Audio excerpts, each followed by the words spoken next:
Hello viewers, and welcome to today's Saint of the Day. Today we are looking at the solemnity of Saint Joseph, the husband of Mary. Saint Joseph, the husband of Mary. I would hasten to say that this solemnity is different from the feast day of Saint Joseph the Worker. So let us listen in and see what it is that we can learn from the life of Saint Joseph, the husband of Mary.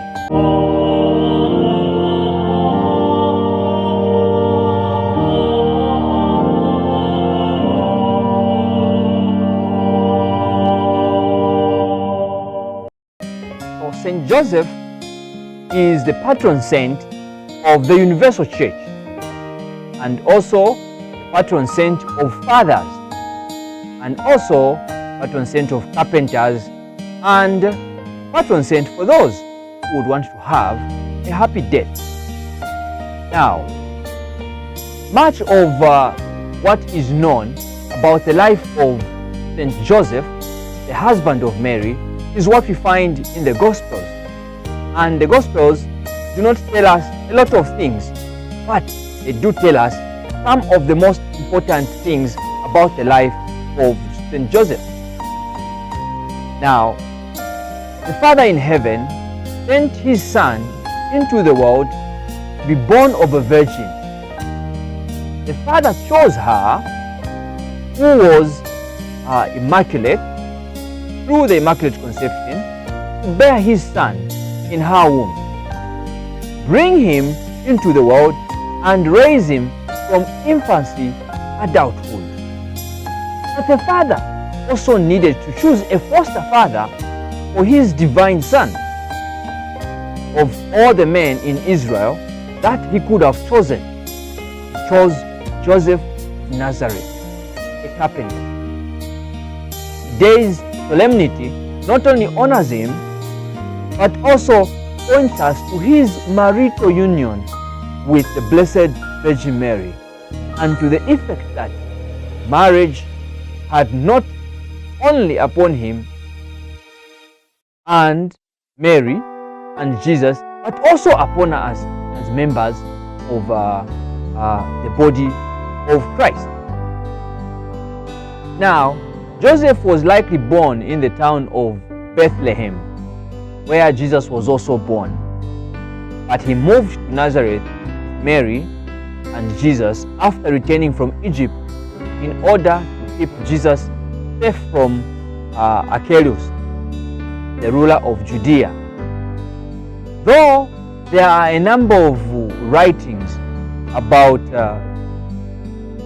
Joseph and his life, nothing is known about him for certain except what is contained in the Gospel. But the Gospel tells us what we need to know about this holy, obedient, and just man, who was given authority over the Son of God, to exercise the holy authority over also the entire church. Saint Joseph was truly the father of Jesus. Of this truth, Saint Augustine writes, by reason of their faithful marriage, both of them deserve to be called Christ's parents, not only his mother, but also his father, who was a parent in the same way that he was the mother's spouse, in mind, not only in the flesh. Joseph's fatherhood is also clearly established by the fact that the angel gave him the responsibility of naming Jesus. Says, he will bear a son, and you are to name him Jesus. Matthew chapter 1, verse 21. Saint Joseph was obedient to the Father in heaven, and that obedience deepened his union with Mary, his spouse, making their marriage the ideal family for the Son of God. Saint Joseph's obedience is clearly seen in his response to the 4 dreams by which an angel instructs Joseph how best to guard and protect the Son of God. Joseph acted immediately in obedience to the angel's instructions. Thus, since Saint Joseph's obedience was absolute, then that obedience fully united him to the Blessed Virgin Mary, who also was obedient to the instruction and the voice of God. In her obedience and the Father in heaven, Mary and Joseph are united by the same obedience. His obedience to the Father also enables him to become a powerful instrument of the Father's authority on earth that is exercised through him. Saint Joseph exercised authority of the Father by protecting the Son of God and expecting obedience from the Son as his earthly father. That Jesus was obedient to Joseph is made clear in the Gospels. He went down with them and came to Nazareth and was obedient to them. Luke chapter 2 and verse 2. The Son of God could only be obedient to the will of his Father. Therefore, in order for Joseph to exercise authority over Jesus, there was nothing that he could do other than the will of the Father. This makes Joseph clearly an obedient father to the will of God the Father. Because if Joseph was contrasting and was contradicting the will of God the Father in heaven, then it would have been very difficult for Jesus to obey what Joseph was saying. Because Jesus was there in the house, obey the will of the Father, but also obey the will of the earthly Father. As we honor Saint Joseph, husband of Mary today,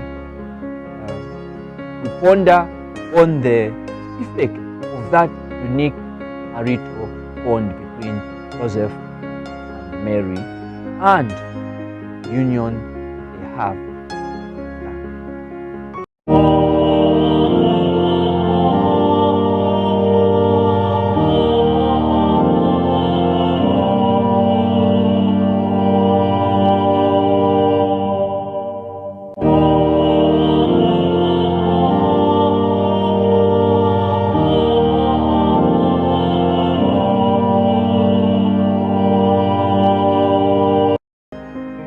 Our reflection today.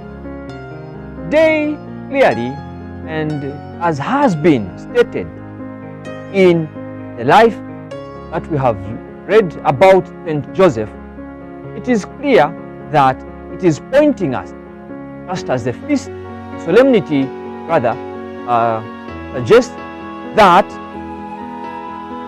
Joseph, the husband of Mary, it clearly points us to the fact of marriage, the marital union, and the role of Joseph in the family. The father is important in the life of the family. The father is the pillar, provider, is the caregiver, and ensures that everything else is running properly. The two of them, father, the husband, and the wife, work together to bring up children. It is the plan of God. It is in the plan of God that human children or human beings be brought up in a home where there is a father and mother. That is the plan of God. It does not always happen that way, but it does not mean that is what God, that is not what God intended. God intended that marriage should be a place where the family would grow, where children will be brought up, where children will be taught. And what we learn today is Joseph's obedience to the father. This is one fact that has been emphasized in the life of Joseph today. Most of the time, Joseph is known as the worker and is known to be the patron saint of carpenters and all the people who work. But today, our reflection is on Joseph as the husband and as the obedient husband. Obedient to who? Obedient to God. It means that if Joseph was supposed to be obedient to God, Joseph was supposed to hear God. Joseph was supposed to spend time in prayer. Joseph was supposed to discern the will of God, just as he could hear in the dream and was directed where he should go. Bethlehem, go into Egypt, and then back to Nazareth. All these were because he was obedient and he heard the voice of God. It is a challenge for you and me, my brother out there, those of us who are married. It is a challenge. Ask ourselves how well we hear the voice of God so that we lead our family. Marriage is not child's play. It is not easy for many people. That is why there are so many divorces and so many separations, because marriage is not easy. But it is easy with the help of God. However, if marriage only was dependent on the feelings and the love that the two people who are in marriage profess, many marriages wouldn't go far, because eventually marriage goes beyond the feelings. It goes beyond the things that you felt when you first met, the things that you felt in your first or second year. By the time you are 5, 6, 7, 8 years, you need more than what you felt. You need instructions from God. You need directions from God. You need prayer to sustain. And that is what Joseph did. We do not know much about the life of Joseph, most of it. But we know that he was the husband of Mary up to the time that he died. Never left the family. He can help us in this time of the stage of so many divorces, so many separations, and this presence of single mothers. Many children, boys and girls, are being brought up by single mothers. They are the fathers. Some of them, when they discovered that the partner is pregnant, ran away. Joseph didn't do that. Even when Joseph knew that he is not the one that is responsible. Now, the opposite happens in our society. You know you are the one who is responsible, but you run. The one who knew he was not responsible stayed. More than just what you feel. Take knowledge. Take the voice of God. It takes everything. Those of us who are in marriage would testify that marriage would test everything about you. It would test everything about you. And when I mean everything about you, it will test everything. But the consolation is that we have Joseph. We can extol him as the patron saint of our family and ask for his intercession as men, so that once again we can have families where we have the father, the mother, and the children together. Yes, sometimes death may separate, may disrupt the family. Sometimes it might be other circumstances. But as long as we are alive, as long as we can, Father, left home and home. If you think it is too hard, pray to God. You have a responsibility. There is no father out there who does not have a responsibility over them. get stuff. Just know it's calling to a higher version.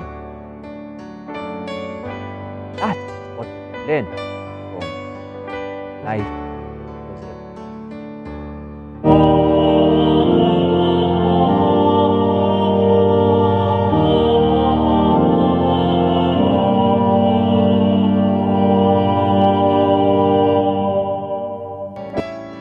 Well, viewers and Lumen TV followers, that is the saint of the day for today. Hoping we'll meet the next time that we'll have a program. Learn in the lives of the saints what it is to use for our day to day.